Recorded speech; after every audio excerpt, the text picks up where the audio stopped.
નામ કર્મ, ગોત્ર કર્મ. હવે જે કર્મો જે છે એ આપણે જે કર્મો કરીએ છીએ અત્યારે, એ કયા કર્મો એવા છે કે જે નામ નામ નામ કર્મમાં જાય કે ગોત્ર કર્મમાં જાય? કે આ કર્મ એવા છે કે જેથી કરીને આ નામ કર્મ કહેવાય કે આ ગોત્ર કર્મ કહેવાય. આપણે અહીંયા દાન આપીએ, નામ કર્મ એ નામ કર્મ જાય. ભાવથી લોકોનું કલ્યાણ કરવાનું જાય, ગોત્ર કર્મ જાય. ભાવથી લોકોનું કલ્યાણ કરવાનું હોય, ગોત્ર કર્મ જાય. હા, કલ્યાણ કરવાનું હોય તો ગોત્ર કરવાનું. ભાવથી ભાવથી. હા, આ બધું નામ કર્મ. યશ નામ કર્મ, અપ્યસ નામ કર્મ, યશ નામ કર્મ, આદે નામ કર્મ. આવો આવો બધા આ માનું રૂપાનું પાણા હોય, નામ કર્મ બધું હોય. એ બંધન કર્મ આ તો બંધન જ નથી. આપણે કર્મ તો બંધન જ છે ને. આપણે નહીં, મહાત્માઓની વાત નથી કરતો, પણ બહારની વાત હું જે કરું છું. બહાર તો નિરંતર કર્મ. હા, બહાર તો નિરંતર કર્મ જ બનશે. હા. જ્યાં સુધી સાહેબ સંતોષ ન થાય ત્યાં સુધી કર્મ બંધાવાનો ચાલુ જ રહે. નિરંતર ચાલુ એ થાય તો અંશે બંધાય ને અંશે ના બંધાય. બરોબર. એટલા પ્રમાણ સંકેત નો હાજર રહે એટલો વખત ના બને. એટલા વખત ચાલુ રહે. બરોબર. સંકેત ની હાજરી બધું બધું આગળ લાવી છે. આ સાહેબ સંકેત છે એટલે કર્મ બંધાય. હા, એક જ અવતાર નો કર્મ બંધાય. એક જ અવતાર. એ તો તે ફક્ત તમારી આજ્ઞા પાડો એટલે. હા, આજ્ઞા પાડો તો માટે એક અવતાર નો કર્મ બંધાય. એટલે જ્ઞાન લીધા પછી આજ્ઞા પાડો તો કર્મ બંધાય. આજ્ઞા પાડવાનું. બરોબર. આજ્ઞા પાડી એટલે પુણ્ય નું કર્મ બંધાય. હા, પુણ્ય નું બંધુ.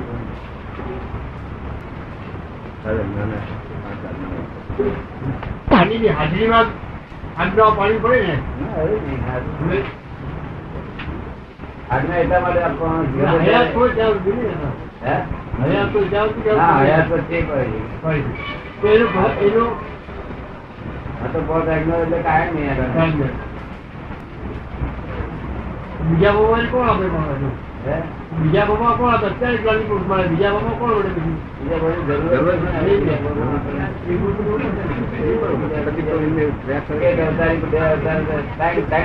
ચોથો અવતાર ના થાય. ચાલુ રહે. 3 અવતાર ચોથો અવતાર ના થાય. ત્યાં બીજા લિંક ચાલુ રહે. આ જે બીજ પડી હોય બીજ ચાલુ ઉગવાનું ત્યાં સુધી 2 થી 3 અવતાર કરવા આપણે ત્યાં સુધી. ગયા અવતાર જે રાખી હતી ને તે લિંગ આ અવતારમાં શરૂ થયા. બરોબર છે. આ અવતારમાં જે લિંગ કરે છે તે જે કરો છો એમ લિંગ પડે.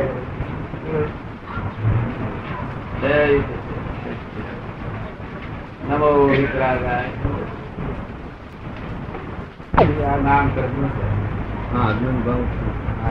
નહીં તો પછી સ્વભાવ બંધાય. પછી સ્વભાવ આવે. પોતાના એમાં મજબૂત થાય. આ બધું હવે દાખલા તરીકે કીર્તિભાઈ તો જ્ઞાન લીધું છે અને કીર્તિભાઈ આ દાન કર્મ બીજા જે કરે એનું પરિણામ કેવું આવે? પેલું તો જ્ઞાન લીધા પહેલાનું જે છે તેનું પરિણામ શુભ આવે. નામ કર્મ, ગોત્ર કર્મ આ બધું જાય. પણ ત્યાર પછી જ્ઞાન લીધા પછી જે માણસો આ પ્રમાણે કર્યા કરે, દાન કર્યા કરે, શુભ ભાવના ભાવ્યા કરે, કલ્યાણની ભાવના ભાવ્યા કરે, એનું પરિણામ કેવું શું આવે જ્ઞાન લીધા પછી? પરિણામ પરિણામ એ તો આપણી આજ્ઞામાં જ હોય છે. ગમે તેવો ભાવના કરતો હોય મારી આજ્ઞાની બહાર નથી હોતી. હા, એ આજ્ઞાની વાત તો નથી, પણ એને પુણ્યનું બંધી પુણ્ય તો બંધાય જ ને. આવતા રોજ માટે હા, બંધાય ને. એ જ રીતે આપણા આજ્ઞાથી બંધાય. આપણાથી બંધાય. જે તમે કરો છો બધી આજ્ઞામાં જ છે. આજ્ઞાની બહાર હોતું નથી. બરોબર. આજ્ઞાથી બંધાય પુણ્યનું જેટલું. હા, પણ એ જો એ બંધાય પુણ્ય બંધાય તો પછી ભાવ તો કરવો જ પડે દાદા. એક જ અવતાર બે અવતાર. હા, એક અવતાર બે અવતારમાં નિર્જરા થઈ જાય પૂરી. જાઓ જલાલી સહિત થાય. આ ખપી જાય, આ ભૂમાં આ બધા કર્મ ખપી જવાનો. બરોબર. બીજા પુણ્ય બંધાય એ ખપી જવાના. કેરળ આત્માની દશા બહુ ઊંચી હોય એવું ખલાશે. સંગાઈ ના શકે. પછી કંકરી સંગાઈ ના શકે. સારી પદવી.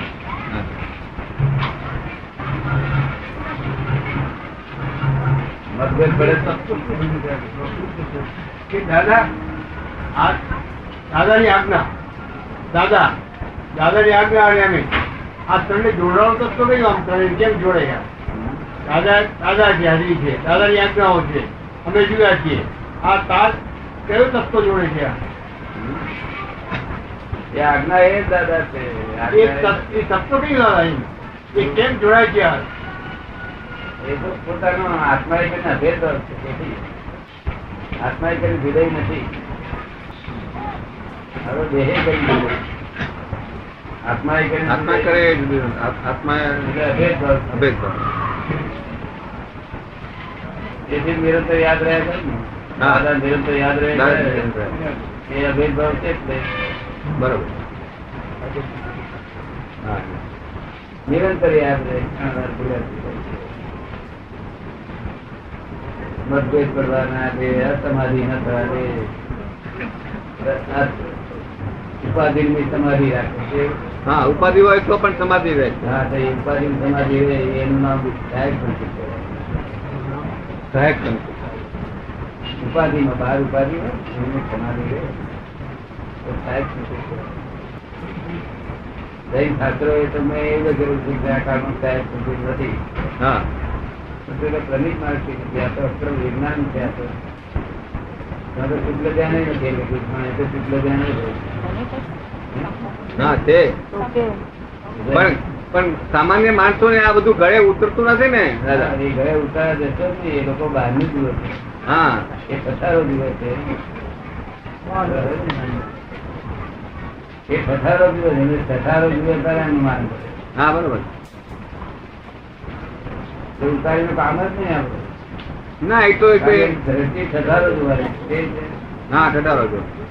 બહારમાં પથારો. ગ્લેમર કે છે. હા, આંતરિક કઈ પરિણામ પામ્યું નથી. આંતરિક સમજતા નથી. અને પથારો તો જૈન ધર્મ એટલામાં જ છે કે મુસ્લિમો અંગ્રેજો બધે જ જાણતા પથારો પાસે પથારો છે. બરોબર. આંતરિક નથી. આંતરિક ની જરૂર છે. એ જ્ઞાન મતભેદ ન પડવા દે. અગર મતભેદ પડ્યો હોય તો સંયમ ઉભો થાય. એવું. તો એ જ્ઞાન સહાયક સંકેત કહેવાય. શું કહેવાય? સહાયક. મતભેદ પડ્યા પછી પણ સંયમ પરિણામ ઉભો થાય. કેવું? હા, તેમ બન્યું. તમારે થાય છે એવું? દાદા, એ તો મેં અપરાધભાઈને કહ્યું કે દાદાના જ્ઞાનનો મને જે અનુભવ છે એ એવો છે કે આધિ વ્યાધિ ને ઉપાધિમાં સમાધિ નિરંતર રહ્યા જ કરે. એ જાતનો અનુભવ છે. એ જ હું એમની સાથે વાત કરતો હતો. અને પાછું જ્ઞાનીઓને નતું રહેતું આપણને. હા, કારણ કે ગરીબ વર્ગના જ્ઞાનીઓને આ અક્રમ વિજ્ઞાન છે એ જુદું વિજ્ઞાન છે. હા. એ તીર્થંકરોનું છે. કેવું છે? તીર્થંકરો સીધું ડિરેક્ટ. ડાયરેક્ટ. અને પેલું છે તે તીર્થંકરોનું વિજ્ઞાન છે પણ ક્રમિક છે. ક્રમિક એટલે સ્ટેપ બાય સ્ટેપ પગથિયે એ ગ્રહણ ત્યાગ કરતા કરતા આવું કરશે. શું કહે છે? ગ્રહણ કરતા કરતા. હા, ગ્રહણ આત્મ સ્વરૂપ નો સાધનો અને ત્યાગ સંસાર નો સાધનો. સંસાર નો સાધનો પરિગ્રહો નો ત્યાગ કરતા જાઓ અને ગ્રહણ આત્મા ના સાધનો કરતા જાઓ. એમ તો પગથિયું ચડાય. જેટલા પગથિયા ચડ્યા એટલો ઉભા થયા. આવ્યો 30 રૂપિયા કેન્ટીન છે. સરસ બહુ સરસ છે. ઉતારી પડે 5 એટલે આ માર્ગે ચડવા ના દેવું. અનંત અવતાર થી આ માર્ગે ચડે. એ જયારે તીર્થંકરો ભેગા થઈ જાય ત્યારે નહીં બહુ ખાના હોય કામ ખાના હોય તો તે ચટણી ખાવાની જરા ઈચ્છા રહી ગઈ ઘણા ખરાબ હતી ઘણા બધા બેઠેલા છે ચટણી ખાવા પડી જાય આખું ભણાની કિંમત નથી ભણાની ખાવાની નથી આખું ભણાની ટેવ નથી ચટણી ચટણી લાગે છે તો આ 25 માર ખાય છે વિકંબાનો જો માર ખાય છે અને અનંત કર્મ બોધ છે કર્મ અનંત દાદા આ દુષ્મ કાળમાં ક્રમિક રસ્તે મોક્ષ પ્રાપ્તિ નથી શા માટે? આ દુષ્મ કાળ ની અંદર ક્રમિક ના રસ્તે મોક્ષ પ્રાપ્તિ નથી એ શા માટે? મોક્ષ પ્રાપ્તિ તો ક્રમિક ના રસ્તે મોક્ષ પ્રાપ્તિ આ કાળમાં નથી ને. આ કાળમાં એક અવતારી બસ છે મોક્ષ પ્રાપ્ત છે ત્યાં મોક્ષ મળશે એ મોક્ષ મળશે અહીંયા એક અવતારી બસ છે ત્યાં એક અવતારી બસ પણ આજે જ્ઞાન રહ્યું નથી. હા તો ક્રમિક માં જ્ઞાન કેમ નથી રહ્યું અત્યારે? એનું કારણ કે મન વચન કયા એકાત્મ યોગ ના રહ્યો. હા મન વચન કાયા નો એકાત્મ યોગ ન રહ્યો. જેવું હોય તેના કરતા વાણીમાં જુદું જાતનું બોલે અને વાણીમાં જેવું હોય તેના વર્તનમાં જુદું જાતનું થાય તો ભગવાને શું કહ્યું તું મન વચન કાયા નો એકાત્મ યોગ છે ત્યાં સુધી ક્રમિક માર્ગ ફળ આપશે અને આ યોગ બગડ્યો એ ક્રમિક માર્ગનું વિરમ થયું. આચાર્ય મારે હું પૂછું છું કે મન વચન કાયા એકતા નથી રહેતી કે ક્રમિક માર્ગ બગડી ગયો એટલે એનું કહીએ છીએ ને ક્રમિક માર્ગ નું એનું બેઝમેન્ટ બેઝમેન્ટ કરી ગયેલું છે બેઝમેન્ટ કરી ગયું. કે મારા આ બેઝમેન્ટ પર પડી જશો આપીને બેસો કારણ મનો સરકાર એકાત્મ યોગનું છે પહેલી વાત. પહેલી અગત્યની એ જ મોક્ષ માર્ગ છે. આ ધનિક માર્ગ સાથે ખરો આ તો મોક્ષ માર્ગ પેલો છે આ તો અપવાદ છે. હા અક્રમ તો અપવાદ છે. આ તો 10 લાખ વર્ષે એક કરોડ અપવાદ આવે તો પેલો ખરો ધોરી માર્ગ તો પેલો જ છે પણ તે ખરાબ થઈ ગયો તારે મનો સરકાર યોગાત્મ યોગ નથી એટલે પછી ત્યાં ધર્મ કરવા જતા અધર્મ જ થાય. બરોબર. તો ભગવાનના દર્શન કરવા જાય છે એ ભગવાનનું દર્શન કરે છે બહાર જોડા રહે અંદર દર્શન કરે બે હાથે કરે અને પછી બહાર જોડો કાઢ્યો અને એસો લઈ જશે હા એવું કરે જીવ અમારે એટલે ભગવાન માં જીવ રહે કેટલા માં જીવ ફળ મળે બધું મહેનત નિષ્ફળ જાય.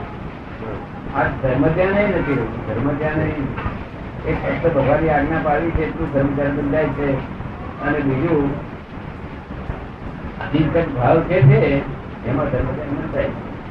તો અહિંસક ફૂલ અહિંસક છે. કેવું છે? જે જીવડા મરે જીવ કોઈ મળે નહીં એવું અહિંસક છે. બીજી હિંસા પાડે મનથી નહીં. રૌદ્ર ધ્યાન મોટા મોટી હિંસા. રૌદ્ર ધ્યાન રૌદ્ર ધ્યાન જેવી હિંસા કોઈ નથી. હા એના જેવી કોઈ હિંસા નથી. રૌદ્ર ધ્યાન ને આત્મ ધ્યાન પણ બાપા સમજવું પડશે ને. આત્મ ધ્યાન નભાવી દેવાય.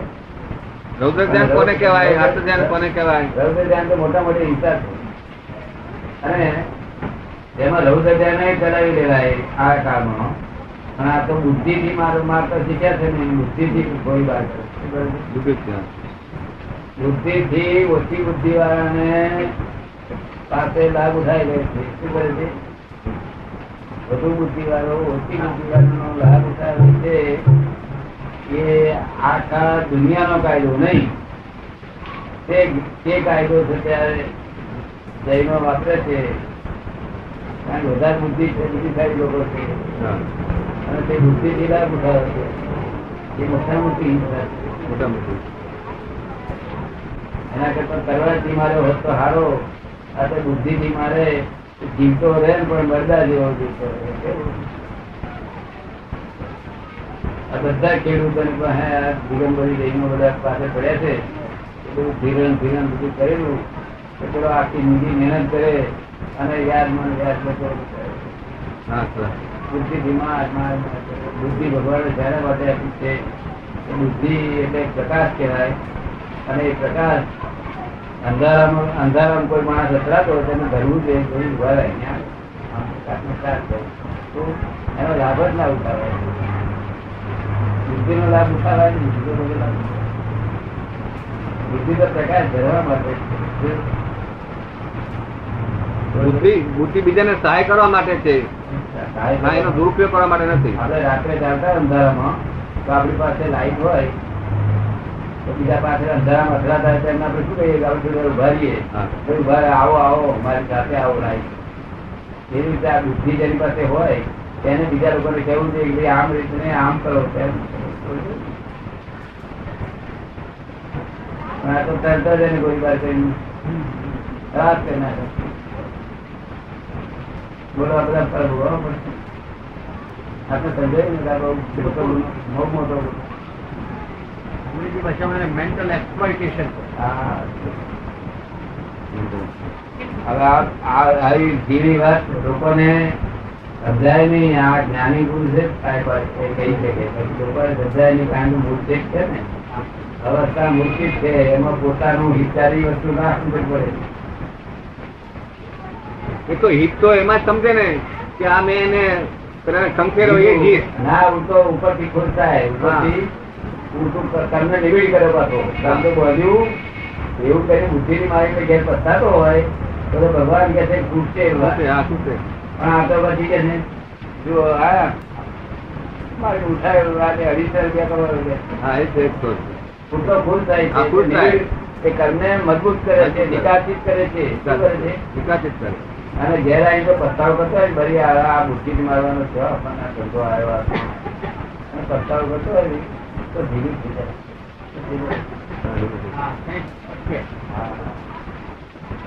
એટલે બુદ્ધિથી મારો છે ને પુસ્તકમાં અમે શું લખ્યું છે કે આ અપધ્યાન નું ભૂલ થયું કે આ ધ્યાન તો હતા પણ આ અપધ્યાન અપધ્યાન. છોડશે તમને. બરોબર.